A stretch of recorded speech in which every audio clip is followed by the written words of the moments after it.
Welcome to Duo Chat with Brittany and Cynthia, where we talk about drama shows like Dawson's Creek, One Tree Hill, and more.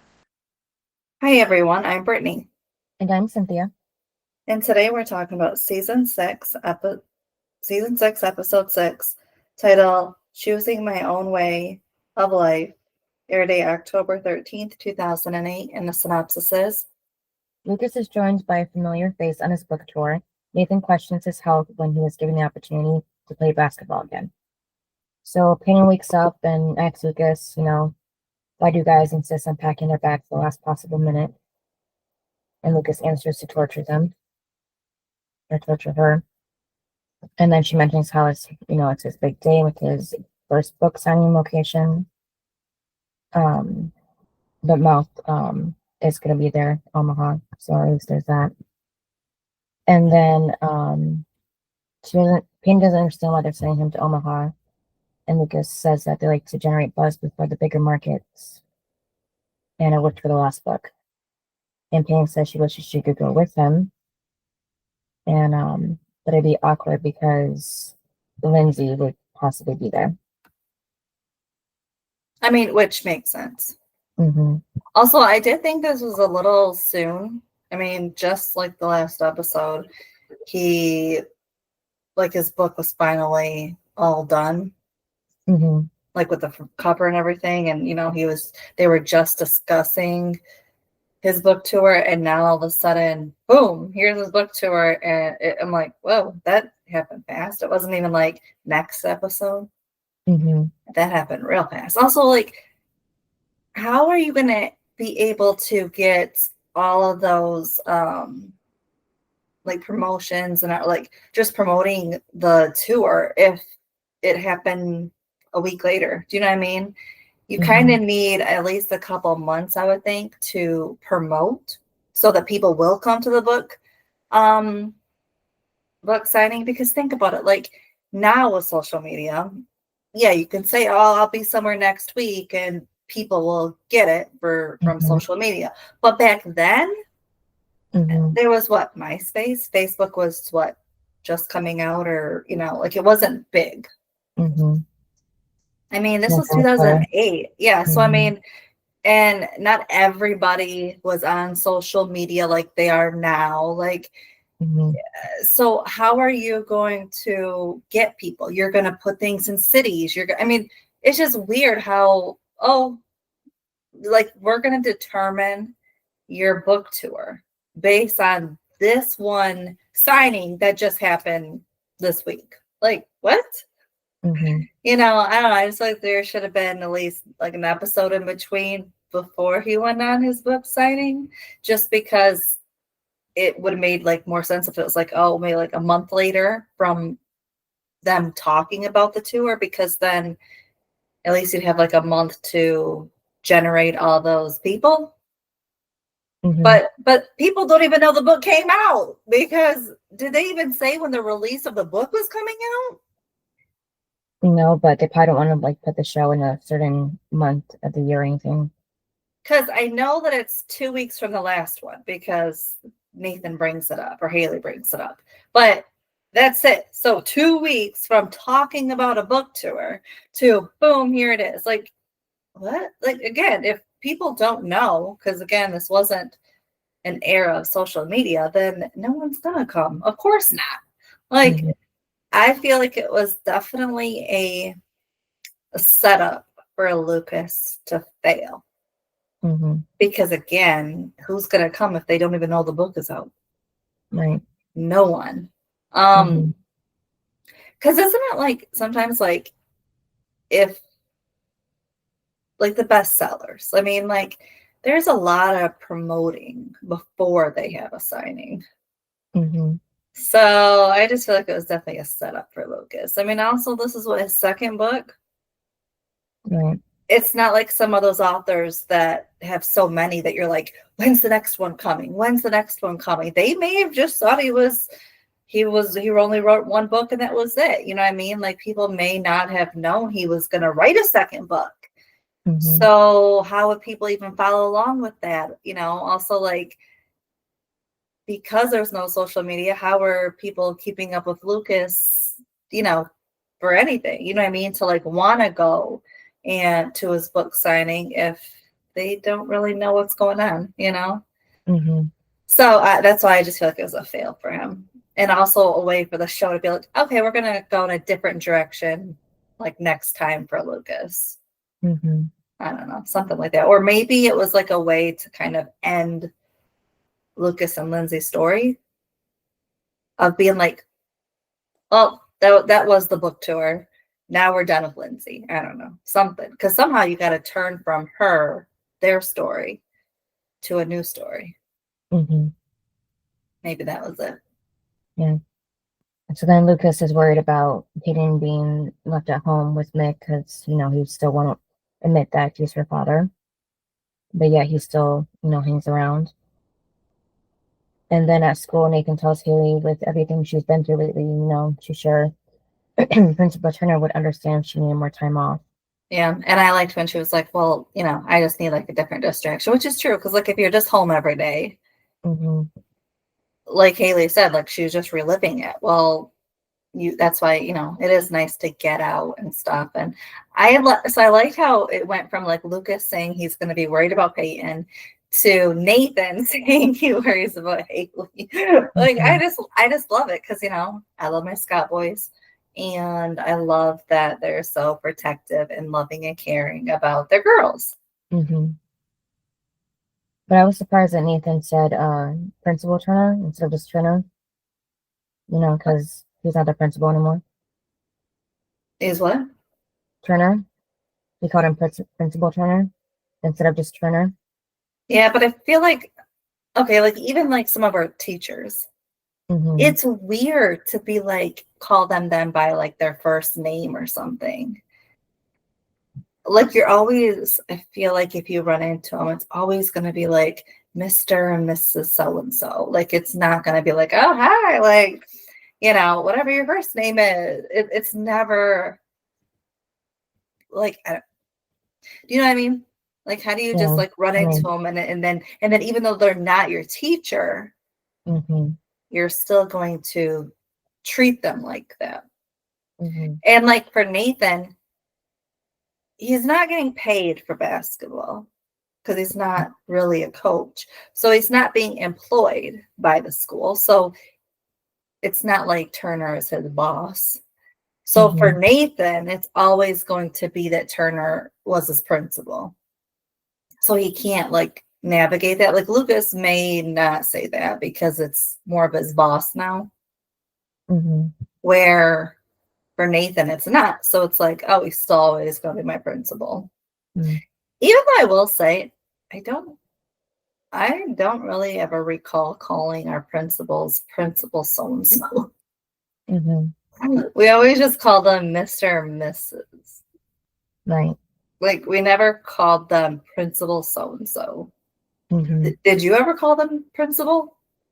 Yeah, I don't think so. No. I think because like our whole school knew who was principal and who wasn't, that it was like, you're not going to just be like, yo, principal. Yeah. No, I never did, at least. I don't know. Maybe some people did, but I definitely didn't. But I do know on shows or movies, they always reference Principal so-and-so. Like, what? Yeah. Also, like, too, if it is like your boss, you're probably going to say Mr. But yeah, I just feel like maybe because he's not like employed from the school, that it's always just going to be referred as his principal. And then Nathan and Haley have that moment cutting through shop. That was so cute because he's like, you're such a nerd because you didn't know you could walk through there. Also, I'm surprised that you could walk through there just because there's things that you could get hurt with. And that was just news to me because I was like, I would think that you couldn't because you're not in that class. So if you mess with something there, it could harm you or somebody else. that it would be like locked until the class starts. So you couldn't just walk through, but okay. Yeah, that's why Haley's the rule, keeper and Nathan's the rule breaker. Well, even us, we always were told we couldn't you couldn't like cut through like I know like sometimes you couldn't cut through the cafeteria and stuff, and people still would. But I like if I was told you can't do this, I just wouldn't. I think you and I were both the rule follower, where like a majority of people would just not listen. Right. And so we would definitely be Haley into the fact that we would be like, what? It's like we had to walk through the whole school to get to our class. Yeah, so I'm like, I feel Haley because I would be doing the same thing. Right. And that's when Haley spots Sam sleeping in one of the cars. Also, where's Nathan going? I don't know, the gym. Like Haley's going to class because she's a teacher. Nathan is not an employee. Where is he going? Also, if this is when school's about to start, right? That would mean there's probably a gym class, which would mean Nathan wouldn't need the gym. Or there might be a weight class, so he couldn't go into the weight room. Also, I don't even know how a grown man can go into the school while the children are there. Like, it's one thing. Like, it's already bad enough that he can just walk in whenever, like Dan. But while the kids are there, like that's just little not good.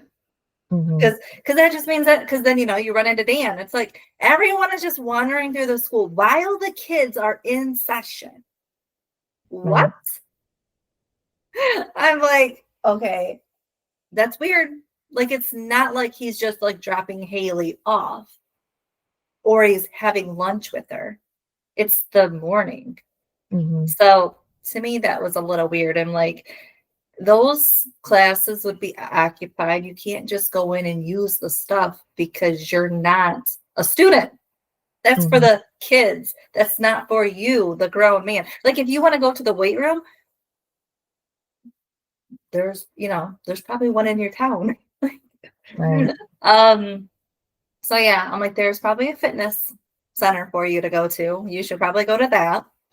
Not this. Also, you would think that the Scott house would have like some weights. Like, if Nathan wants a comeback, right? Why doesn't he buy some weights? Right. And him and Skills can spend all day in the house. I'm just saying, like, if you have a big house like that, you probably have a weight room yourself. Especially if you're a fitness person, you're going to have a weight room. And the fact that he doesn't is a little weird. Yeah, they just needed Haley to have a reason to go in the shop class and catch Sam. So, well, he could just be like, she could be like, oh my gosh, I'm going to be late. Like, he's dropping her off. And she could be like, oh my God, I'm going to be late. And he could be like, wait a minute. I have a shortcut. I could help. Like, that would have been better of like, he's worried about her. So he's taking her to work and to make sure she's okay. And she's going to be late. So she cuts through there because he told her to. That would have been better instead of, we're just going to school. Yeah. No.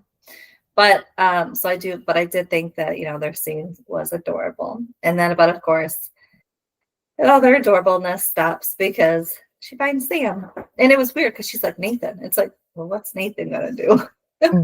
Like, more about Sam than Nathan does. Nathan is just a strange man to her. Maybe she wanted to have Nathan look to see if she wasn't just seeing things, probably. And then that's when they go into her classroom a bit later. And, I did find that a little weird. What? Because think if you're knocking on the window like she did. Wouldn't you then be like, what are you doing in the car? She waited to drag her into her classroom to then confront her. Probably so Sam wouldn't get in trouble with whoever was, in charge of shop. So Because I'm like, that's a little weird. Also, it kind of, I don't know, it just seemed kind of like Haley was like, is never really like early for class. It always seems like she goes to work right when the kids are already in class waiting for her. So it was weird that she's like, oh, gotta get to work. And then nobody's in the classroom but her and Sam. I was like, where's the kids? Normally when she comes to work, the kids are already there waiting for her. I was like, for the first time she's on time or she's early. Right. So Haley, tries to talk to Sam about where she lives because, obviously it's not in shop. And like when Sam says she lives in foster home, and basically they don't really pay attention to know if she's even there or not. Where does Sam shower? Maybe the gym, girls' locker room, probably. Yeah, so Haley wants to call her foster parents, but Sam says no because it's actually been one of the better ones she's been in. It's just crowded right now. And then yeah, so basically she just tells Haley that she's just invisible to them. They just care about the checks that they get. And which is so sad, so messed up. Like, and it's not the first story, we've ever heard. It seems like that happens a lot. Yeah, so she tells Haley not to mess it up for her. And Haley says she just can't pretend this didn't happen. She's only 15. There has to be something better for her. And Sam, says that it doesn't matter, like she's not anybody's girl. It just happens. And then Brooke walks into her store and Millie calls her the best boss in the world. So Brooke asks why she's buttering it up for him.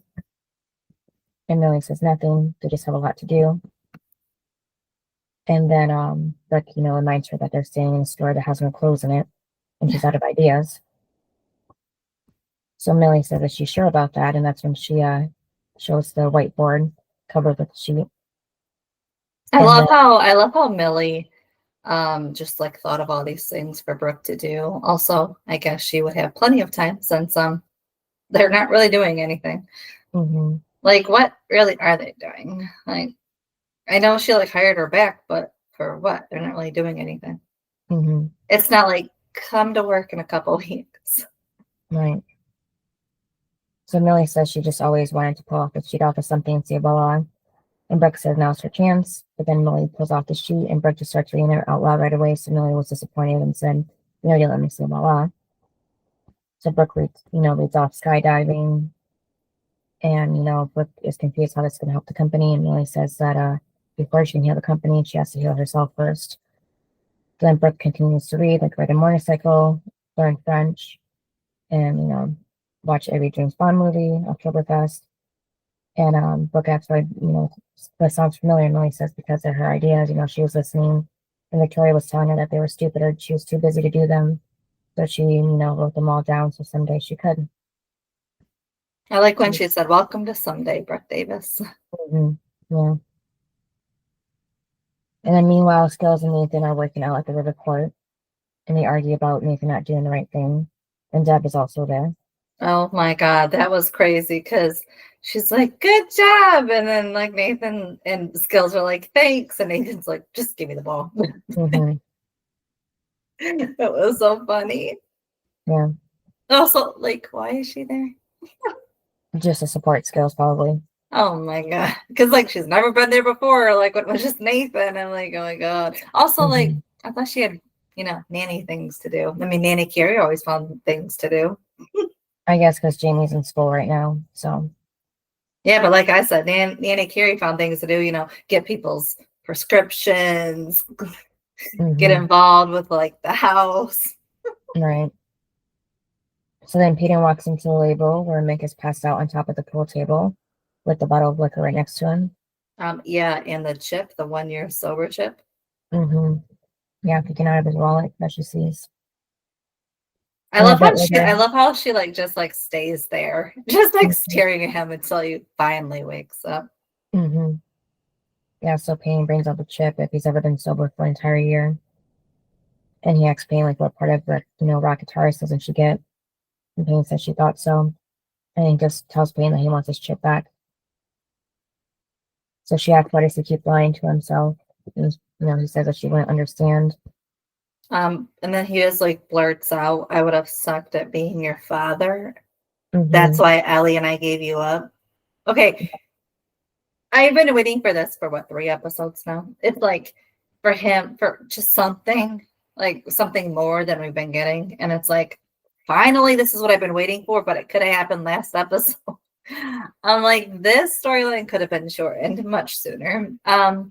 Yeah, so he finally admits it. Mm-hmm. Crazy. Yeah.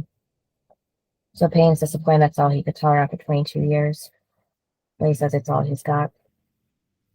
So she throws the chip next to him and says, thanks, Dad, you can go now, and walks out.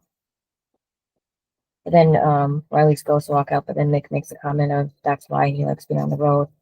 Oh, yeah, after she's gone, yeah. And then Dan goes to see Jamie during his recess time at school. And he asks where Nanny Deb is, and Dan tells him that he's going to pick him up today. So that was weird. I was like, wow, like, is he gonna get in trouble? But then it just seems like everybody knew that Dan was picking him up, and I was very confused at that. I'm like, wait a minute, they did not want Dan anywhere near Jamie. They beat him up when he came to save him, and it's like now, oh, we're gonna let Dan forget everything that we have been saying. Let's have him watch Jamie one-on-one. What? Like everything that happened is just now gone. Like all of your beliefs and everything is just over with. That was like just thrown out of I don't know. I was just like, whoa, what is this? Yeah, I guess it took him getting rid of Carrie for good for him to get privileges to watch Jamie. Because apparently they now can see that he's basically like the best, person to protect Jamie from anything. So also maybe because Deb is like AWOL once again. She's just out there with skills, which is what they do. Well, it was funny though because he's like, "Well, what do you and Nanny Deb usually do?" And he says, "Eat lots of ice cream." And he goes, "It doesn't sound like Deb." So sure enough, that's what he goes to do. And then of course they run into Skills and Deb. Yeah. And what I thought was funny was when they went up to them, he said to her, Granny Deb, which is hilarious because she hates being called a grandma. But I just thought it was funny, Granny Deb. It was just so funny. And then Dan wants to speak to her alone. Yeah, and he says his Skills graduated high school. And then she made a dig at him by saying, yeah, he graduated when you went to prison. Yeah, turned himself for murder. Yeah. And so Dan just says that he wanted to thank her about telling the parole board, truth about Carrie. That he, she did the right thing. And, but what would that do? What do you mean? Huh? What do you mean? What would telling the parole do? So he want to go back to prison for killing someone again? Just to know there's kind of evidence that she kind of kept him hostage. Yeah. But that probably wouldn't have mattered after you killed her and probably to the board, so. Yeah. And then, yeah, she tells him to have a nice life, and he says, yeah, what's left of it. And then Dan says with Jamie, and Jamie covers his eyes because he's going to brain freeze and says it hurts. And Dan's watching Skills and Deb walk away, and he says, yeah, he knows how that feels. This was so weird to me. Like, what was it after season 1 or 2? Like Dan really just started to just use Deb. It never, remember the twist happened where all of a sudden he was in love with Karen. And it was like, what is happening? Because he hated Deb. He said all the worst things. And now all of a sudden he wanted to kill her. And now all of a sudden he's like sad that she is moving on after all these years. But I'm like, now you wait. You love her? What? Like, what? You want to be with her? I don't understand. Like, she deserve happiness? Mm-hmm. And you're not together. It's not like you just broke up last week and she's with somebody else. This has been years now. You've been in prison. I don't understand. Plus, even before that, you were in love with Karen, supposedly, not Deb. Mm-hmm. I don't get this. Yeah. Do you? Mm-mm. Like, you would think for him, it'd be like, oh my God, finally, like, I don't have to talk to her because she's with somebody else. Like, but no, for him, it's like, which is weird because, like, you would think he would have had that reaction with Karen, with Andy. Mm-hmm. Like, they're in love, they're happy, they have this little family with Lily. But no, there was really none of that because we didn't really see it that. But no, Mm-hmm. now we're seeing it with Deb, the person that he's had like the biggest battle with Mm-hmm. for all these years, like just all the manipulation. It's really Yeah. weird. Mm-hmm. I mean, what did you think of that look of him being sad? Yeah, that makes sense. Oh, And then Millie and Brooke are eating on the floor in the store, and Brooke asks Millie like how she was doing being away from Al, and she says she just wishes he would come home. And Brooke tells her if she ever decides to leave, she can, no questions asked. Millie says, thanks, but she's always been there for her, so it's her turn to be there for her. And then Lucas gets to his first book stop, and his driver slash guy from the publish company, Lon, um, is Lindsay going to be there too? Like meet them there, and he says no because this is in New York. that was yeah, that was sad to see because the guide, he goes, if what'd you think of the book or whatever? And the guy's like, I haven't read it. It's like, how are you gonna sit there and like be in charge, but you don't even know anything about the book? Mm-hmm. Okay. And then he thinks it's science fiction just because of the title as well. Well, didn't Lucas kind of think that too? Remember, because when Lindsay's like, oh, it's a love story, and he's like, no, it's not. Remember, like he kind of didn't really believe it was a love story either until now all of a sudden he believes it's a love story. No, we're talking about science fiction. No, I'm saying because he told the guy it's a love story. Yeah. Mm-hmm. But my thing is when he first wrote it, Lindsay said, oh my God, it's a love story. I love it. And he's like, it's not a love story. And it's like, then what is it? So he also thought the same thing when he wrote it, but it wasn't a love story. Mm-hmm. So that kind of was like, what? Like it's throwing it back in his face of, you thought that too, Lucas. No. So Dan returns to the hallway where he killed Keith, and he has the flashback moment of that day when Nathan walks up. And what was it that Nathan said to him? Taking a trip down memory lane. So Dan explains he was just dropping off Jamie. And then he tells Nathan he's sorry about Q. He was a good basketball player. And Nathan tells Dan that he was, shot. It's a tragedy. Makes you wonder how somebody could do something like that. Bringing up how Dan did the same thing to Keith. Yeah. I liked when he said, you saved my wife, you saved my son, but you killed my uncle. Mm-hmm. Right here where I'm standing. And then he said, at least my son loves you. And then Dan says, and my son hates me. And he goes, both of them. And it's like, yeah, Dan, remember you have two, but always when it comes to Dan, he only really thinks of one at a time. Mm-hmm. Because like it was weird too when he said both of them, because I'm like, he already knows that Lucas hates him. I mean, that's clear. That's been clear from the start. Mm-hmm. When he abandoned him, like that was always there. But the question always was, does Nathan truly hate Dan? Right. And in this moment, yes. Mm-hmm. Which is weird because he hates him, but he's gonna let him watch his son. Right. Weird. Like if I truly, truly hate someone, I'm not letting them watch my kid. Mm-hmm. It's weird. No matter how much my kid likes the person. Mm-hmm. So Meg is playing guitar in Peyton's studio when she catches him there. Reminding him, she said, he could go. But Meg, wants to talk.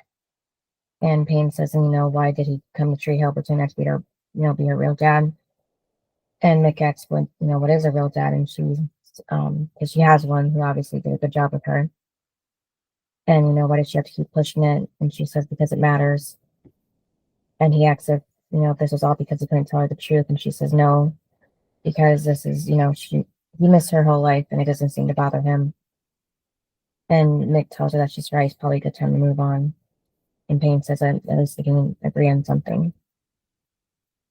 I do think in some cases that like for the birth fathers, especially if you didn't hold the baby, you weren't, like involved or anything, it's easier to try to not really think about the person. Where like the birth mom, in some cases, it's harder because she went through the 9 months. She had, she actually had the baby.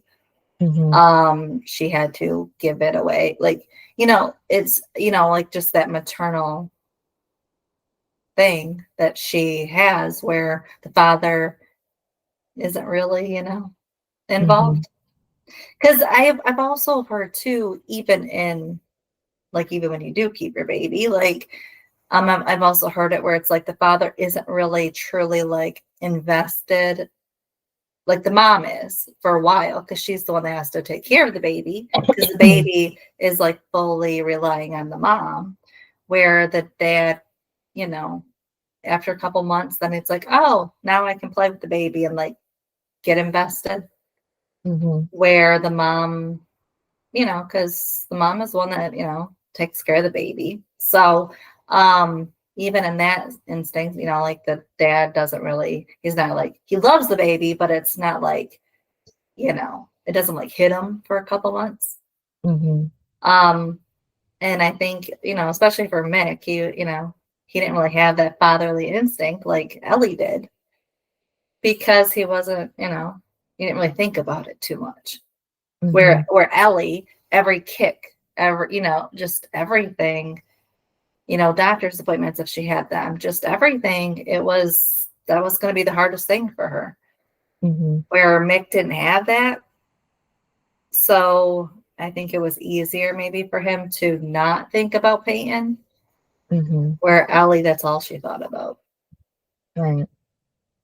And I'm saying in some instant, like in some cases, because like some people, yes, like the birth father, that's all he does think about. I mean, I will say, like, some people, like, yes, it's like, it's different.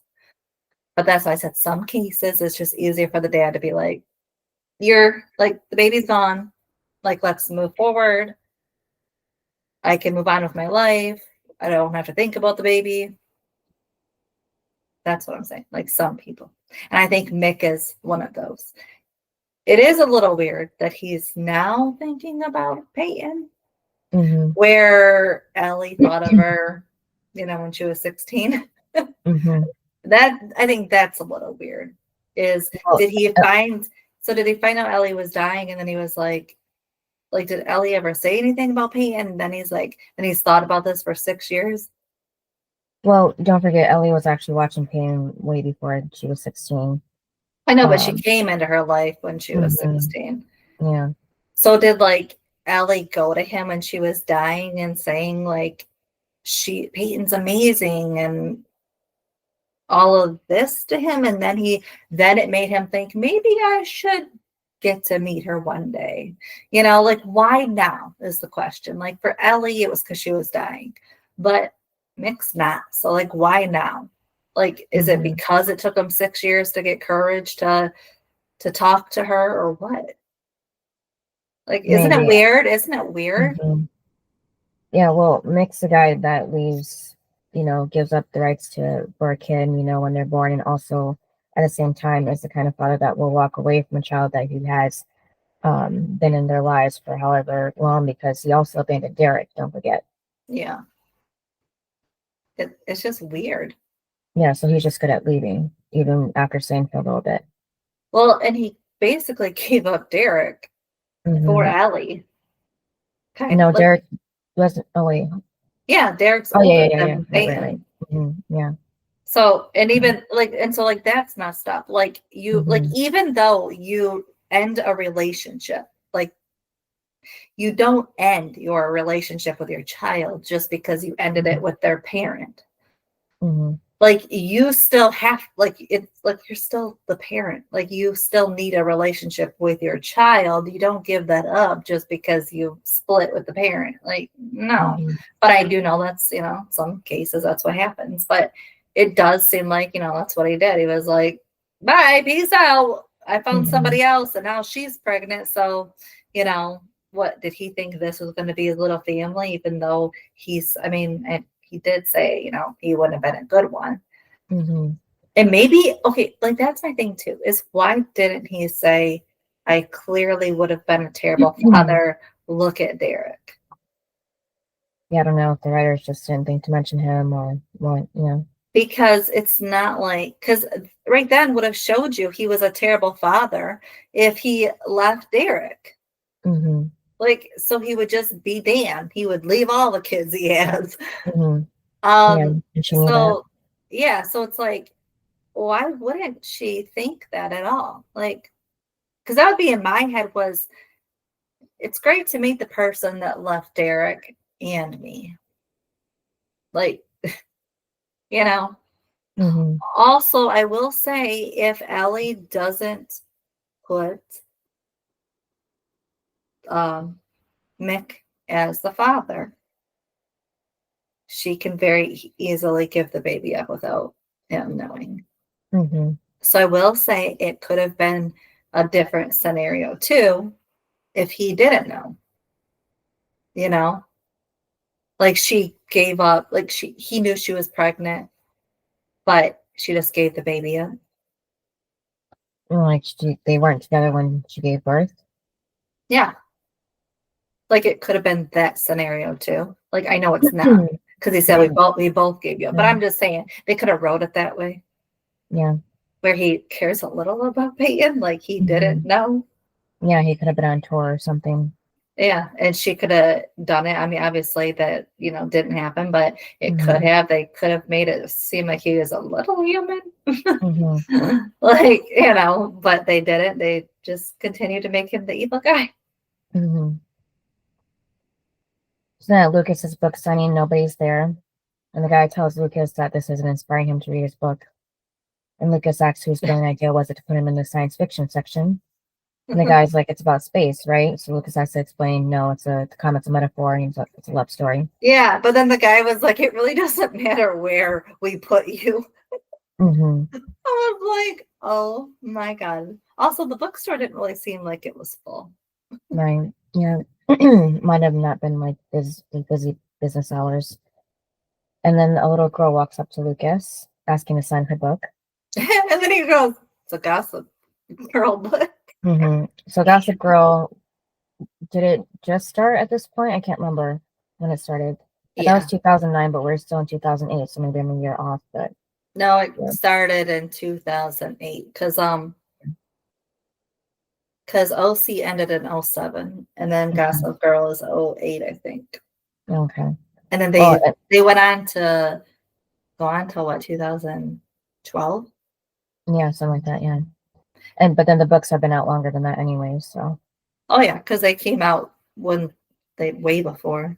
Yeah, so it could have just been any popular book that she would have had with her. Yeah. Well, I think the reason why they did the OC was because they were the show that was competing against One Tree Hill, and they were very popular. Right. Because of the books, then everybody wanted to, watch the show. And I think, with like the casting, how they made it kind of perfect. I think because with that cast, you can't really see somebody else playing somebody. It's kind of like this show. Like One Tree Hill was so perfect at casting that you couldn't really think of somebody else playing somebody. And I think, which I think is proof that, the casting did their job correctly. when when it's that good. But I do think, because for the rest of One Tree Hill, they've had to compete against Gossip Girl. Mm-hmm. And I think because it was like the new hot thing, and I just find it funny, like through One Tree Hill's whole show, like through the whole time it was on air, they had to compete against the same person that made the OC and Gossip Girl. Like he ends one show, but starts another show. And now he's ruining Lucas's book signing. Mm-hmm.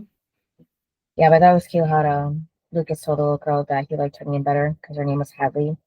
And he said his best friend's name was Haley. Yeah, but she don't care. Mm-hmm. So I wonder. I just thought it was funny that he signed her book. Like, yeah. So I was wondering what the little girl thought, like who he actually was. Like, did she think that he wrote the book, or was had something to do with the book? I don't know. Just weird. Must have, because he's the only one in there. Yeah, just like asking a random author to sign a whole different book that isn't theirs is weird. Well, and what's funny is, like, for some authors, like, she's lucky that she ran into Lucas, because some authors would be like, no, my book. Yeah. Like, I'm not signing someone else's book. Mm-hmm. Like, some would. I could see that. Yeah, maybe because she was a little girl too. Maybe if it was an adult, then they'd be, bad about it. But no, I still feel like anyways, but... I still feel like some people would.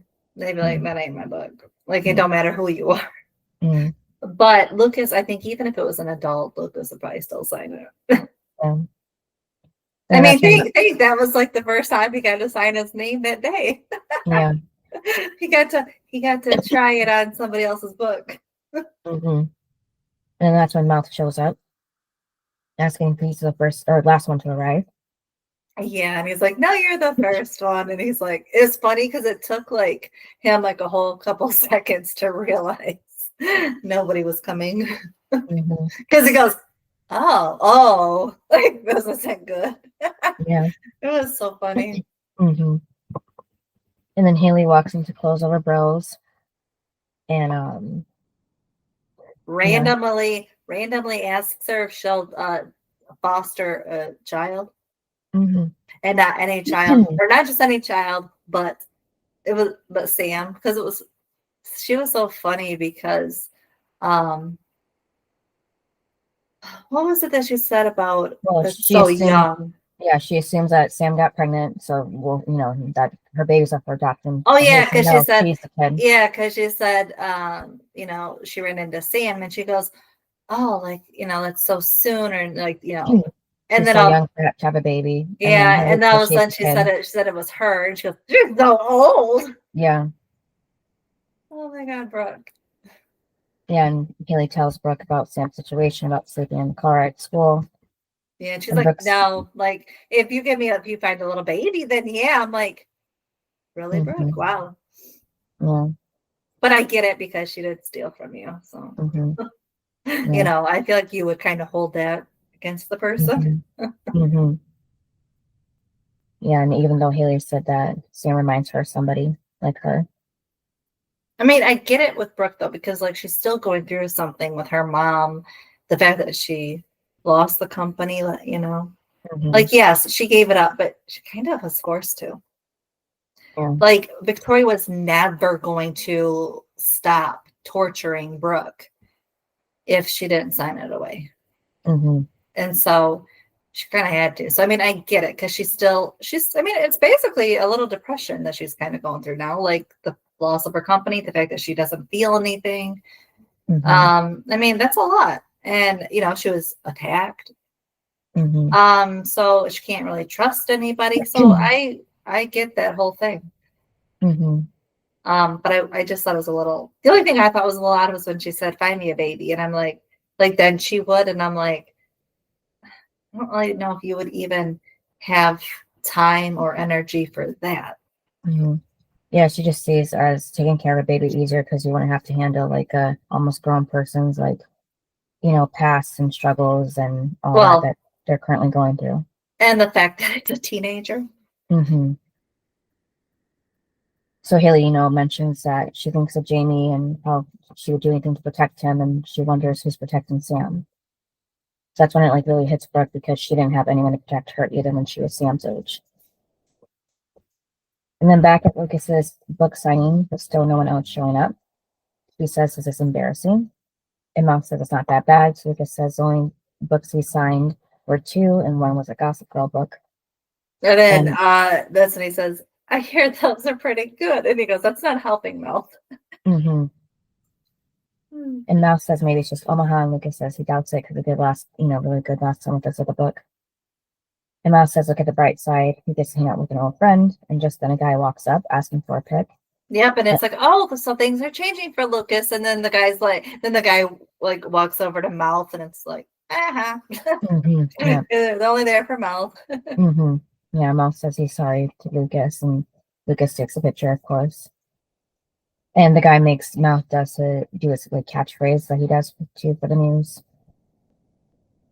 And then Nathan asks Haley, how did things go with Brooke and fostering Sam? And she says that Brooke isn't ready to take in a teenager right now. And then he says she could stay with us. Right. I was like, okay. Which was sweet of him, but yeah. Haley did make a good point that Jamie's been through so much, so it's not a good time for, something else to change like that. And then that's when Nathan gets a call from Mike Wilson about, playing ball again. And he has one from for him, but it's not exactly what he's thinking. So it turned out to be for a slam ball event. And Nathan and Jamie and Skill are watching the game. And Nathan sees 2 players crash into each other and says that can't be good for his back. And then it was funny because then Jamie's like, you have to do this. Like, this is so cool. Mm-hmm. It's like, I don't know. You want him to be injured again? Mm-hmm. And then at home, Brooke still has the words on her mirror, and she's looking at her reflection. Then Peyton walks in. Mm-hmm. And that was sad for Peyton because she's like, what is this? Because she sees the words.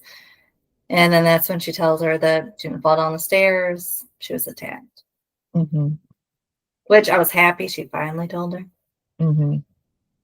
And then back at the game, Nathan asks Skills, what does he think about, playing? And Skills, Nathan asks Skills what he does he think about, about him playing this. And Skills tells Nathan he was wondering if his mom would get back with his dad, so completely off the subject. And Nathan says he's not talking about this with him. So Skills says... Well, I will say how he worded it. He just said, what are you thinking? So It could be anything. It could be like, I'm thinking of lunch right now. Yeah. Nathan explains that's not what he meant. He's talking about the sandball. Yeah, so it was weird, though, when Skill said that he wondered if Deb would get back with his dad. And I was like, huh? Mm-hmm. That's what you're thinking of? I was like, okay. Like, Deb would never. Also, he was like, I didn't want to talk about that. He was so funny. He's like so over it. Yeah, and the only people sign off on this are him, her, and Jamie. Yeah. I'm like, that's a little harsh. Mm-hmm. Because Lucas kind of was on board. He was missing that part. Yeah.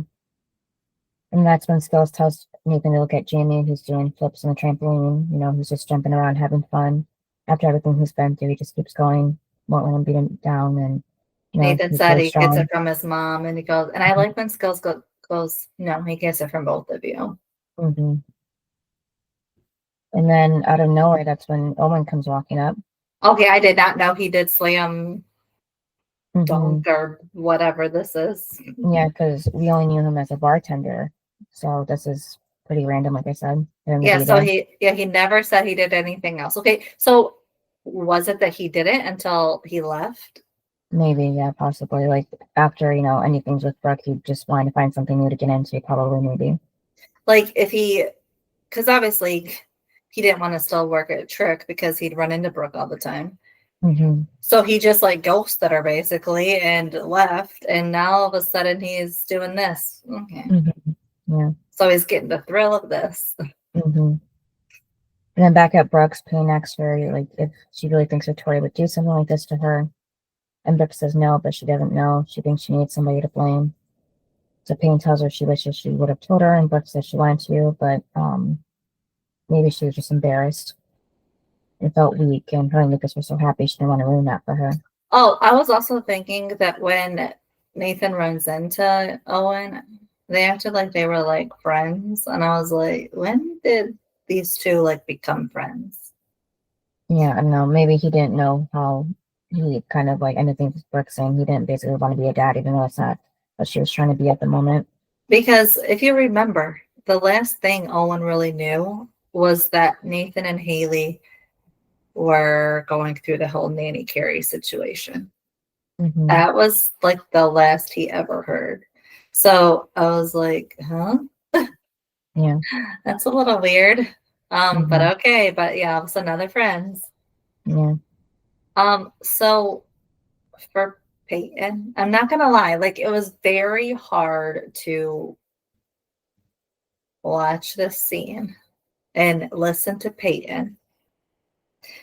Do you think the words they were saying, like making her say, do you think it was kind of like an Easter egg of this?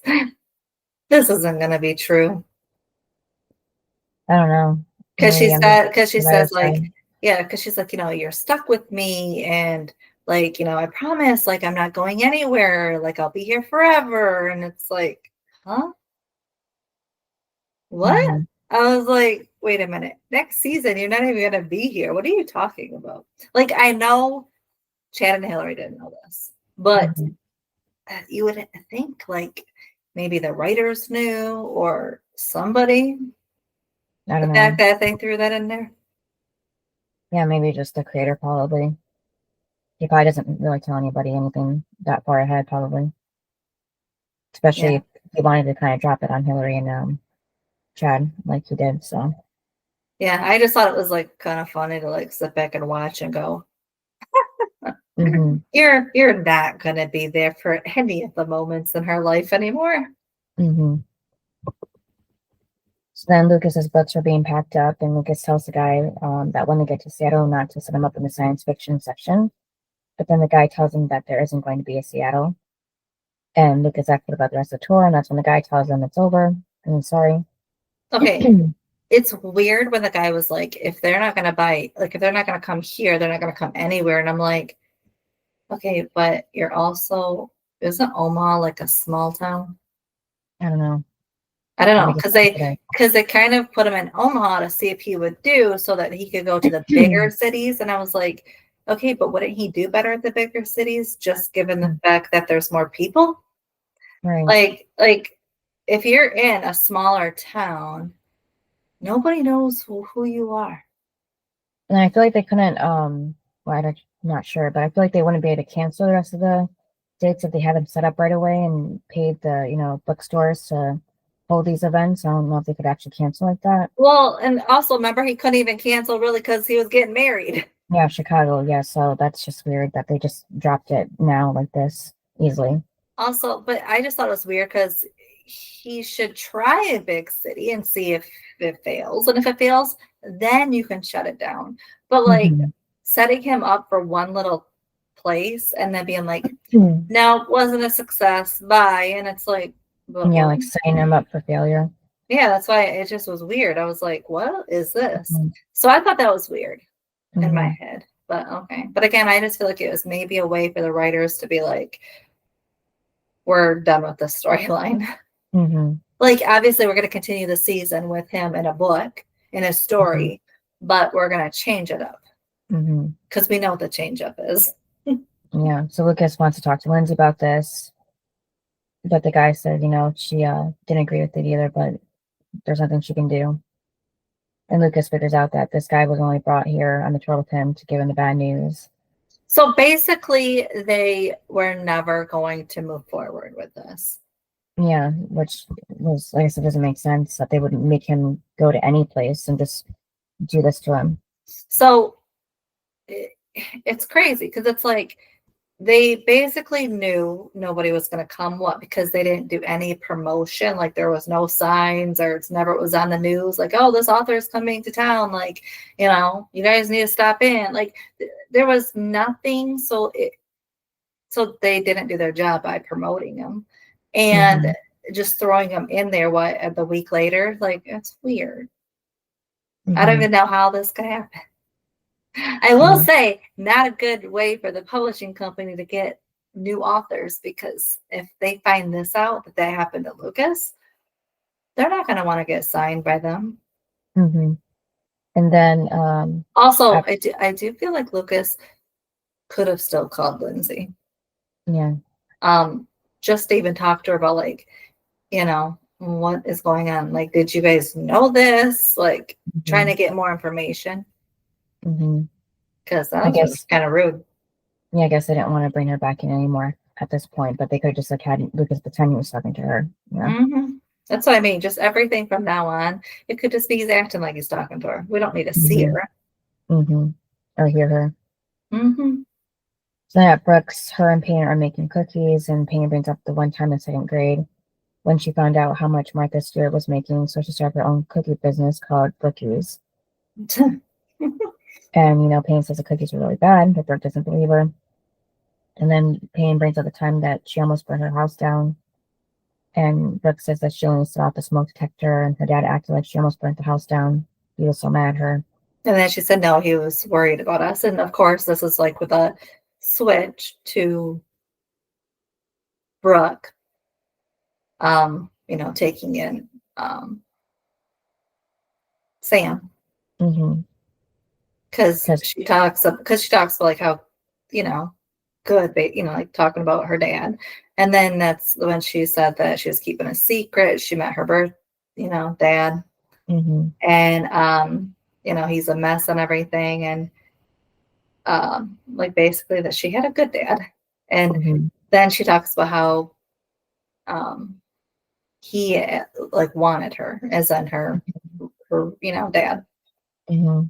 And that's where Brooke's like, oh, like, because they get to choose you, where your birth parents don't. They're just, kind of given to you. Mm-hmm. Which I do think she needed somebody to talk to her, Mm-hmm. even though she, Peyton doesn't know that. Mm-hmm. And then Mouth tells Lucas he's sorry about Omaha and how it wasn't what he thought thought it'd be. Lucas says it wasn't that bad. At least one of his books was signed. Because that's for the Gossip Girl one. And Lucas asks if if Omaha is everything he hoped it would be, and he says he likes it there. The people love their sports, and he tells Lucas he should see the place during College World Series. The host, so he gets into it, and he has a job that he's always dreamed of. And Lucas says he sounds like he's right at home, and Mouse says it's not home without Millie, basically. That was so sweet to hear. Mm-hmm. And he's kind of lost without her, but she knows how important this job is to him, so they make it work. And then Mouse brings up that Lucas, is he going back to Tree Hill? Like, is he going to be okay when he does? And Lucas says he'll survive. And like his mom always said, that whenever you're having a bad day, someone else is having a worse day. So focus on the good things. Which is true. Yeah. But sometimes you do need a moment to sit with what's going on with you. And then he says, like, he got to with one of his best friends. So at least that was the good part of the day. And then tonight he gets to go home with Peyton. And then, Lucas tells Matt that he did think that he'd be on top of the world with his book tour, at least for, a couple weeks. And then Matt says he did too. And then he looks over at his face on the side of a bus. That was so funny. Mm-hmm. Here's the thing, they're promoting Mouth. Mm-hmm. That's what Lucas is publishing. That's what the publishing company should have been doing to Lucas. Yeah, but isn't Mouth just like a sports reporter? Why would he be on a big sign like that for advertising? Yeah, but he said they're into their sports. Yeah, it just seems weird. So I guess they don't care about the rest of the news. They only care about when Mouth is on there. Mm-hmm. Talking about it. Plus, maybe Mouth gives them like more interesting facts and how he's talking about it than somebody else. Mm-hmm. Because somebody else could go on there and just like read the script like that one guy was. Mm-hmm. Where Mouth was maybe be more entertaining, where they're like, wait a minute, he's somebody I'm interested in like listening to. Mm-hmm. Because you see that on the news, like there's just those people that you're like, nah, like anybody could do that. But then there's some that you're like, wait a minute, I want to hear what they got to say. Mm-hmm. And, again, that could be Mouth where they're really promoting them. Mm-hmm. Yeah, he's becoming like a little local celebrity. Or it could be like just like in Texas, how like Texas is like really big into like football, where that's kind of their world. And maybe that's what the town is. Like they just love sports that much. Yeah, I guess. And then back at Slam Dunk, Owen asks Jamie how he's doing, and Jamie tells him he's on Team Brooke. And Nathan asks if just got caught in there, and Owen says, he doesn't blame Jamie, who screwed that up. And then Owen asks, I just Jamie was so cute because he was just like, I'm Team Brooke. It was so good. Yeah. Even if she's not there, he still said that, That was sweet. Yeah, like he's loyal. So then Owen asks Nathan if he's going to come play for them because they need a score. Nathan says he doesn't know, so Owen tells him it's fun out there, like flying through the air, nothing like it. Nathan says he's worried about his back, and Owen says it's not that bad. Not that bad. They were like smashing into each other. I thought they were kind of playing hockey for a second. Yeah, so Nathan says that, on a hardwood floor, the players don't knock you out. And Owen says to remember they can't hit you if they don't catch you. Okay, but then they're crashing into each other? Like, are you kidding me, Owen? Yeah, and Owen just, even when they see somebody else crash into each other, Owen says that, that won't be him to Nathan. Okay. Whatever you say, Owen. And then Mouth and Millie are on their computers video chatting. And Mouth says he misses her and Omaha isn't the same without her. And she says Tree Hill's not the same without him. And that, have a good show and to call her later. And then that's when Brooke walks into her store and in the store because that's where Millie was. And Millie tells her that she's just about to go home, and Brooke, gives her a tin of cookies and says they're mostly burnt, but it's the thought that counts. And Millie tells Brooke that she's added a few more ideas to the list. And she added give Millicent a raise, of course, and then be a mom. And she tells Brooke it's no fun being alone. And then Mouth is on the TV announcing sports, and Lucas is watching. And Mouth talks about a player who quit to spend more time with his family and turned down $68 million to do that. Yeah, so he was first criticizing him, like last week, and now he understands him. Which honestly is what you would want the person to do, like your spouse or significant other to do. But obviously, only if you're financially stable. Because obviously, if you have no money, you're going to need to work. So if you're getting that offer, it's kind of like, a no-brainer. But obviously, if you have the money, you can give it up. So Lucas gets a call. It's Payton. He tells her he's coming home. He canceled his book tour. And doesn't matter why. But Payton says it does because he's worked so hard. And Lucas tells her it's okay because he still has her and that's what really matters. And the book brought them back together. So that's the best thing he's ever written. And it was funny because she's like, okay, like you can come home to me then. It was funny. And then Sam is at the same restaurant that her mom works at and that Brooke goes to now all of a sudden. And that's exactly who shows up to join her. And Sam asks what she's doing there. And Brooke says it's kind of late to be out alone. And Sam says she doesn't have a curfew. And Brooke says she didn't have a curfew either when she was her age. It was just her and her parents' credit cards. But Sam says lucky her. So whose mom used to work there? Sam's. Well, she does work there now still. Sam's mom works there? Yeah, her birth mom. When does she say that? It's not revealed till later on, but that's why Sam's been going there to kind of watch her. Oh, I was going to say, I did not hear that, but okay. Yeah, because that was like in the first episode that we saw Sam too, I think. She walked past the restaurant, looked at her mom, and then kept walking. I mentioned that too. So yeah, it's random that Brooke's coming here all of a sudden, but Sam, it makes sense. So Brooke tells Sam that it would have been nice to have someone to talk to, and Sam says parents are overrated. And Brooke says sometimes they are, so she tells Sam just 2 weeks ago her mom told her she never wanted her. And then that's when Sam tells her that her mom gave her up when she was born, so in a way she told her she didn't want it either. But then she said at least she didn't wait 35 years like yours did. And Brooke's like, I am not 35. Do I look it like it? And she's like, I don't know. Like, I gotta go. That was funny. Then that's when Brooke says that she has an extra room and it's hers if she wants it. She can come and go as she pleases. That was weird to me when she said you can come and go. Yeah. I was like, huh? Yeah, giving her a little too much room there, yeah. Yeah, like right from the start. Like, okay, so then she moves in, then you're gonna be like, okay, now that you moved in, here's the rules. And it's gonna be like, but you told me I can come and go. Mm-hmm. Also, how is Brooke going to get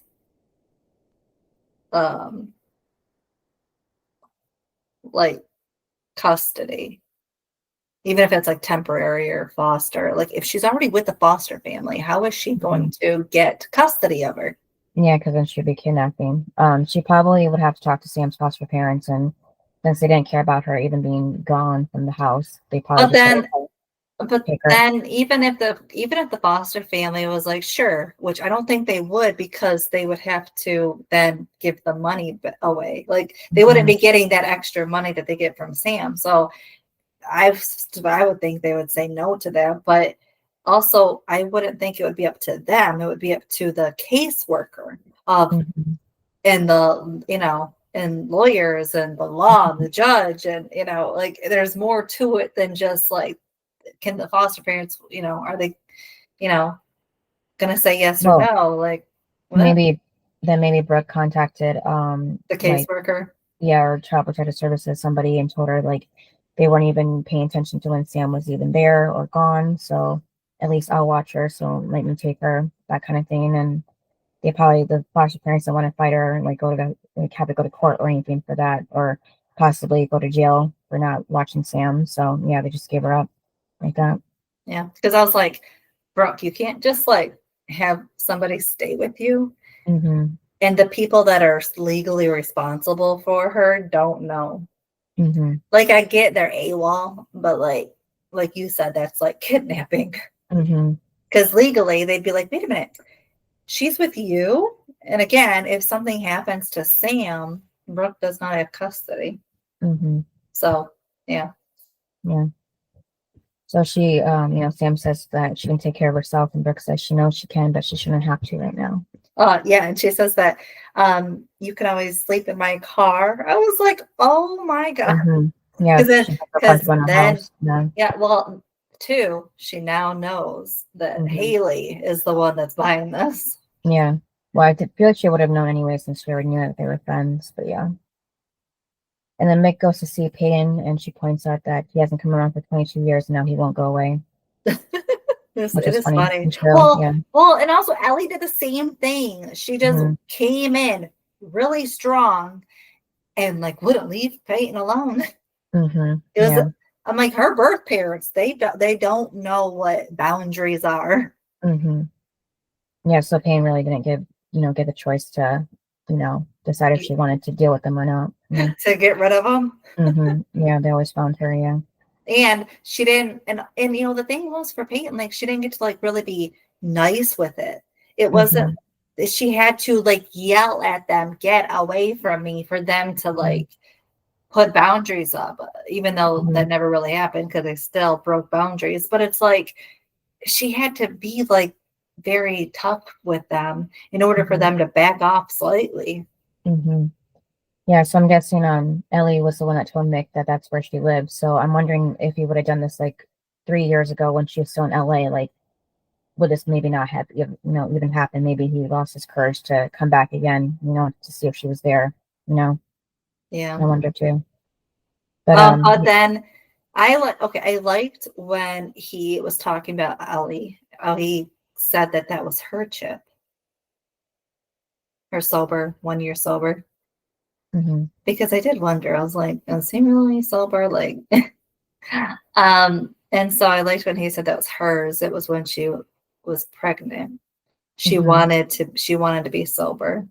And that Peyton changed her life. And that she never really got over, obviously, giving her up, because again, her mother instincts were, I think always going to be there. Again, only for some people, because some people, they don't have that bone in their body. But clearly Ellie did. Also, I liked when he was talking about how I don't know, I just liked how he like made Ellie better. Mm-hmm. Because he was just, Yeah, not yeah, because she was the one that told Peyton that she liked drugs better than her. So. right. Like he humanized her into like somewhat being a mother, where Mm-hmm. she always kind of came in like, and I'm only here because I have cancer. And never really like, I'm here for you sort of thing. Like there was always agenda when it came to Ellie, where he made it seem more like, no, she wanted you, like she wanted better. Mm-hmm. Like that kind of thing. Because Peyton always wondered that. Mm-hmm. And I think for him to kind of clarify it and make it, because she did have a relationship with Ellie. And I Mm-hmm. think for him to humanize Ellie was good, because if he's going to just leave, well, that's what she's going to remember. But Mm-hmm. to humanize the person that she had a relationship with, that's no longer here, for her to have one, Mm-hmm. I think was nice, because I think he knows that. Mm-hmm. And that's what she needed, was basically more of Ellie and less of him. Yeah. Yeah, so he explains that they couldn't raise a kid in their world, and Ellie never got past it. And he doesn't know why he didn't tell her. Maybe he didn't want to mess with the picture that she had in her head, what her birth father was really like. Well, that's true, because when she came, or when she found out that he was, or when she thought that he was the birth father, like, remember, she was so excited, like, we have all this in common and all of this, and she wanted to know all, like, everything about him. But then when she really finds things out about him, it's like, Mm-hmm. oh. And I think that's why he didn't come out and Mm-hmm. say it, because she had this view of how great he was. Mm-hmm. And talking him up, which again, going back to how he dissed Derek. How could you think that this man is so great if he dissed his other child? Mm-hmm. Like, that would be my thing, was like, you dissed Derek. What? Like, you can't be that great. Like, I think that'd have been like me, of like judgy. Like, you already gave one up. Mm-hmm. And you gave me up when I was born, like, thank God, because, you had Peyton had a great father. But it's like, you're not that great. So like when he's talking about how great he is, it's like, like, what's the dark secret? Like, there's got to be Mm-hmm. something, because you're not that great. And that's why I was happy that he finally said it, because it's like, yeah, you're right. You're not perfect. You're not great. She did have a view of her birth father, which again, I don't know how, because of Derek. I think that was the thing. If we didn't know Derek and we didn't know Derek's story, 100% you could think he's this amazing man that maybe didn't know. Mm-hmm. But given how we do know Derek's story, it's very hard to make this person a good person. Well, maybe she was starting to think differently just because she already knew who he was from listening to his music. So that made an idea up in her head right there when she found out. So, she just kind of forgot about Derek and everything for a second. And only thought of herself. Mm-hmm. Like that he was like this rock star that couldn't, like, take care of a baby on the road. Also, what kind of life really would that be? Because Mick was into drugs, alcohol. Mm-hmm. Where like Ellie, yeah, she was trying to stop, but like, what would that be for Peyton? Well, I think she realizes that when she tells him, thank you for giving her up. So Yeah, she because finally gets it. because that would be a tough life for her. I mean, yes, I do know that, like musicians and stuff, their kids, like, they have kids and the kids do come on tour. I'm not talking about those ones. Mm-hmm. I'm talking about this. Like, he Mm-hmm. can't give up drugs and alcohol for his daughter. Mm-hmm. That's what I'm talking about. Yeah. Because I don't think the ones that that have children, I don't think when their kids come on tour, Mm-hmm. I don't think they're sitting there caring about the drugs and alcohol over family time. Mm-hmm. That's what I'm saying. Yeah. Like, yes, could they be doing drugs and alcohol when their kids aren't with them? Yeah, Mm-hmm. they could. But I'm just saying for him, I don't know if he really could, like divide the two. Mm-hmm. And then he sees her, people always leave drawn on the wall, and he says sometimes that's a good thing. Yeah, if it's you. Mm-hmm. That's what she should have. That's what she should have said. Mm-hmm. And then Deb gets home to find that Dan left her some flowers, and he signed a card with second chances. Oh, I did wonder what that said. Mm-hmm. And she throws them in the trash can. Just Well, then, Skills shows up with flowers also for her. Well, yeah, because at first she thought it was from Skills, so she was all happy. Then it's from Dan. Mm-hmm. Yeah, he says he figured that she deserves to be with somebody who gave her flowers, and she tells him that they're perfect because Dan got her that big red rose bouquet, and then Skills comes up, with this little, I think they were daisies or something, like little smaller bouquet, but she still, thought that they were perfect because they were from him, so that's what really matters. I would too. I'd want the flowers from the person that I care about and that I'm seeing, rather than my ex who wants me dead. Like, yeah, I'm just saying, like, she doesn't care about the bigger, better looking bouquet. She cares about who, like, the flowers came from more. So that's when you realize you're in love. Mm-hmm. Because Brooke would have done the same thing, like when she was with Lucas. Remember, she would have chosen anything that he would have given over like Felix. Remember when Felix was going all extra and she's like, I don't want that. I think because she realized, like, being in a relationship with Lucas, she didn't need the big fine things.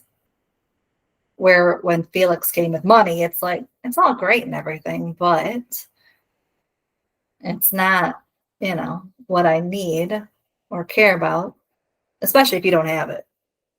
Like Felix, that was Felix's parents' money, not Felix's. I don't know if this was before or after, but wasn't there a moment where Brooke got a mixtape from Lucas and she really didn't want it? She said she would rather have jewelry or something. I can't remember. I feel like she said that before. I don't know, but just anytime because remember, like at the beginning, she didn't want to date Lucas because he was poor. But then she dated him and she fell in love with him. And then when she was with Felix, like, yeah, it was great. He had money. He could spoil her. But she did want him to kind of tone it down and not spend money. Because that's not really what she was about anymore. I mean, yeah, she could have, but I think when it was Felix, she realized, especially because her parents were going through financial struggles, that she didn't need money anymore. So maybe that was a time where she did. But yeah, I don't know. Like, and at that point, Brooke would have been like, anything would have been nice. Right. And then Mouth goes to see Lucas at the airport after his shift. And he finds out that Lucas's flight doesn't take off for another hour. So he says, what if he drives back? And that's when Lucas realizes that Mouth's going to go with him. That was so cute. Because he's going back to see Millie or be with her. Which is a little weird because is he giving up his job? Well, that's why he says to Lucas, dream job or dream girl, and Lucas chooses dream girl. And Mouth says there's no contest. And so basically, he loves Millie more than his job. Yeah, but like, here's the thing. I feel like Lucas is a little more financially stable than Mouth. Because he has his coaching job, at least, even if his book doesn't do well. Well, Andy's already had a book deal. And Peyton has a label, so she's making money. It's like Millie is not she does not have a stable job. Like, Brooke isn't really paying her that much. Remember, she said the pay is not going to be good. And they haven't really done anything with clothes or anything to start back up. So she's not really making any money. So him leaving his job, which he just started, to come back home to no job, now they're both really going to be making no money. Right, yeah, I don't know. You know what I mean? Like, Lucas and Peyton are a little bit more stable financially than Mouth and Millie. Yeah, he's just not happy without Millie there with him, so he wants to be like she is. Yeah, but in reality, definitely have to chase the money for a little bit at least. Mm-hmm. I mean, unless they gave him like for a month, he made like a ton of money that he could live off of. Mm-hmm. You know, maybe that. I don't know. So Lucas says that he's going to drive because he wants Mel to read his book, and may even kiss him. And then Mel says that's a good thing he likes science fiction, so he even thought that it was science fiction. So I thought, well, first of all, if you're really friends, I figured that you would ask Lucas like what his book's actually about, so you would know it's not science fiction. And also with a lot of book, deals and writers, they usually give out like books to people for PR, but like I would think that Lucas would give his book to his friends at least, to read and to have, Yeah, night but before. maybe Lucas didn't because you don't want to be like a bragger. But that wouldn't be bragging, like just be showing like this is what I wrote and I want to share it with you kind of thing. Maybe he didn't want to. Maybe he didn't want to come off that way. Like, here's my next book, you guys. I don't It'd know. be like, oh my god. I wouldn't think anything of it. So. And then Haley finds Nathan at the river court to ask him if he made the team, and then Nathan explains that it was, something different, and it's called slam ball, and she doesn't like the sound of that. It sounds physical. He says it's not really. It's a lot of dunking, and it's called slam ball. That's all I can say. Then he goes, no, it's slam ball. Yeah, because he can't think of anything else to make it sound less dangerous. And he tells Haley he's not ready to give it up yet, and no team is going to give him a shot unless he proves that he's healthy. So I like how okay, I won't say like when she had him do like 3 shots, and she's like, the fact that nobody will give you a chance. I'm like, all you did was make him do 3 shots. Mm-hmm. It's not like he was doing one-on-one game with somebody where it'd be like, let me see this, Mm-hmm. That was a little weird. Like, oh, 3 shots. We know Nate can make 3 shots. He probably could make 3 shots in a wheelchair. Like, that was a little weird to me. I was like, you're gonna base if he can go pro based on 3 shots, Mm-hmm.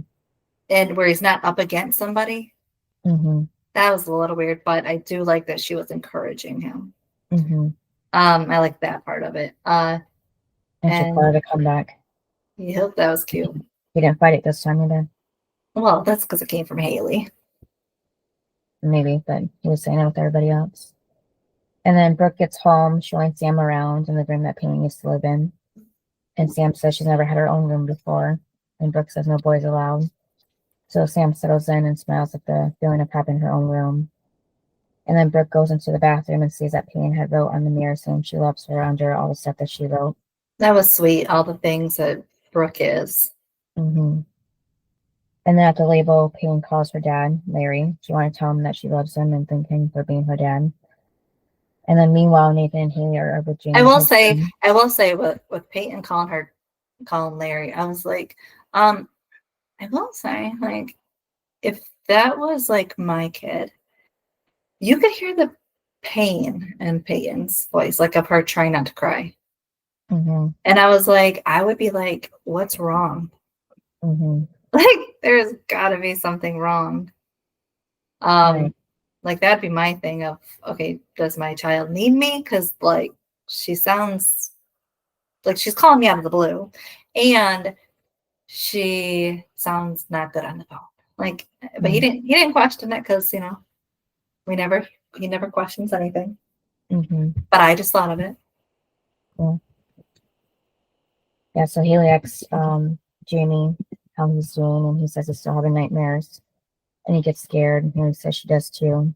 Yeah. And so she says, how about she sleeps in there with him, and he says he'll protect her. It was so cute. And then Nathan's like, what about me? Mm-hmm. So he says he'll protect him too. Yeah. But I don't think they're gonna really sleep in that bed all night together. Right, because they're gonna be like that, yeah. And then Lucas and Mouth are on the road, and Lucas asks Mouth, what does he think of the book so far? That was hilarious because he's like, stop asking me this. Mm-hmm. Yeah. And he said, he'll throw it out the window. It was hilarious. And Lucas says it's the only signed book in the world. It's a collector's item. So he signed one of his own books on his own, like it wasn't for an actual person. I know, because earlier in the day he said he signed a Gossip Girl book and like his own book. Mm-hmm. And then now he says that's his only signed one. Yeah, so that's even sadder. than Also, just one person. do you know what I thought was weird? Mm.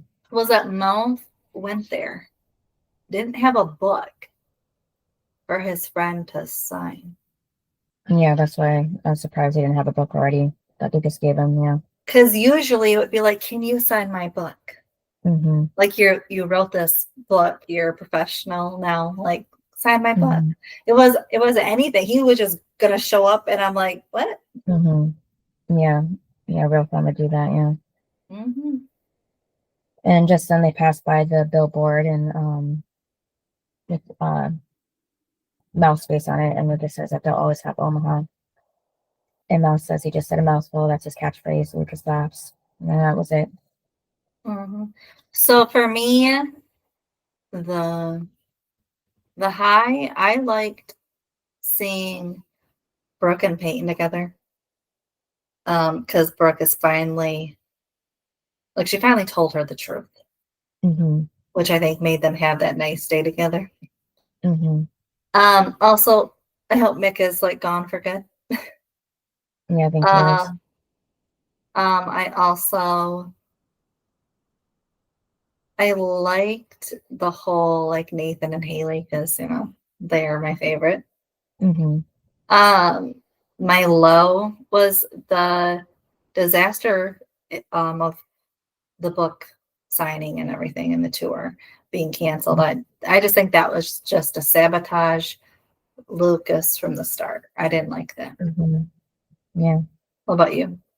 Milo was Haley, and then eventually Brooke finding out Sam's situation and how she's not in a good place and on her own. And then the high was Brooke kind of learning from Peyton, like, it's good when the parent or foster parent can choose the kid, like, show that they actually really are wanted and matter. So then that made her end up taking in Sam, even though she didn't want to at first, and realized she even relates to Sam more than she thought. So, yeah. Yeah, that's good. Mm-hmm. I would rate this a 9. I really like this episode. Mm-hmm. Yeah, it's a good episode. I would say like an 8.5. Yeah, I would say like from beginning to end, like there was good stuff happening. Mm-hmm. And then who was your best and worst? My best was Brooke, just because, like I said, she took in Sam when she was asked, but no one was, of course, forcing her. She made that decision on her own later on. And then we do know that Brooke is actually her first good parent and mom that she's ever had too. And then the worst was Lon, the guy that was on the tour with Lucas, and the people from the publishing company in general, because they just kind of set up Lucas because they made the tour seem like a big deal, and that was like go great for him. And then after this one stop, it just kind of let it come crashing down on him. So with no warning. So I didn't like that. Yeah, my worst would have been that guy too, because first of all, he didn't read the book, but he's gonna go and like promote this this author. Okay. Yeah. And also the fact that he shut it down after this one like thing, like, okay. And that guy was just a jerk, like through the whole thing. And again, so you couldn't really cancel because he was getting married, but now all of a sudden you're gonna shut down the whole tour. That was stupid. Yeah. So honestly, I hope that the publishing company lost a bunch of money. At least For what, tour, yeah. yeah, for what they did to him. Because they did him dirty. And so that guy was the worst. And then I thought the best was Brooke too, because everybody was kind of giving her hints in this episode that this is what she should do. But I liked how she came up with the idea. Like, even though they were kind of giving her like little hints, like you'd be good at it, and all of this, it was her decision, because she could have easily went along right when Haley said it of, yeah, I guess so. But she stood her ground until the end, like, no, this is what I need to do. I like that was like her idea. And I do think this is what Brooke needs right now. Something to keep her mind off of what's going on in her life. Especially because she really wants to be a mom. Well, I guess you could start with a 15-year-old. Yeah. And they do have things in common, so I think that'll help both Brooke and Sam. Yeah, even though they're only 7 years apart, about at least. Yeah. Yeah, so just her big sister. And then what's the next episode? Episode 7, Messing with the Kid. Is it Jamie? Or Sam, maybe. Yeah. Yeah, one of the two. Or both. Yeah. All right. Thanks for listening. Yep, I'll see you next time. Bye. Bye. Thanks for listening to this episode of Duo Chat. If you want to chime in with your opinion about the episode and the show we discussed, you can email us at duochatpodcast@gmail.com. And to keep up with updates about the podcast, you can follow us on Twitter, Instagram, TikTok, and subscribe to our channel on YouTube at Duo Chat Podcast. And give us a review wherever you listen to podcasts. We would appreciate it.